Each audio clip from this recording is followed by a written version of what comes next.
Have you ever seen a cat chase a mouse? The mouse runs away because of its survival instinct, the natural drive to stay alive. It is a common trait in all living organisms, including humans. But it is puzzling to think why some humans who also possess this instinct would choose to end their own lives. Let's explore this. The first person to scientifically study suicide was likely the 19th century French sociologist Emile Durkheim.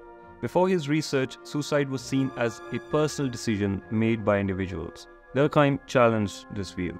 He compared suicide rates in various European countries and discovered that these rates stayed relatively consistent over time. He also noted variations in suicide rates among different groups within a country, and these too remained stable from year to year. In other words, he discovered that social factors cause suicides. What social factors? Think of poverty, unemployment, idleness, or detachment from society.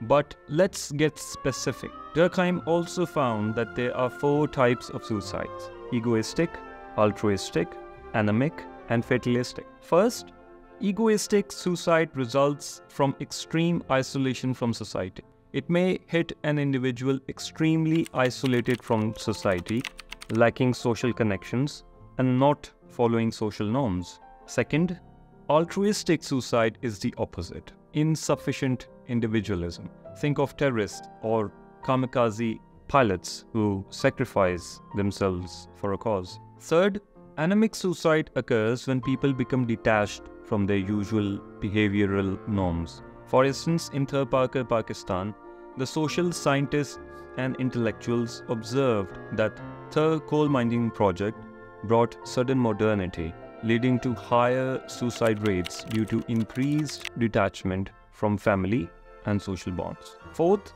fatalistic suicide happens when society exerts too much control over individuals. Think of a slave escaping a controlling owner, or a woman trapped in an abusive, oppressive marriage and facing repeated domestic abuse, or a student who is unable to fulfill family expectations. After listening to this, I hope you have a better understanding of this social phenomenon than before. And if I were to sum up Durkheim's conclusions, I would narrate a quote from an essay titled On Suicide by Arthur Schopenhauer. He says, "As soon as the terrors of life reach the point at which they outweigh the terrors of death, a man will put an end to his life." So, what do you think about it? Let me know in the comments and share it with someone who may find it interesting.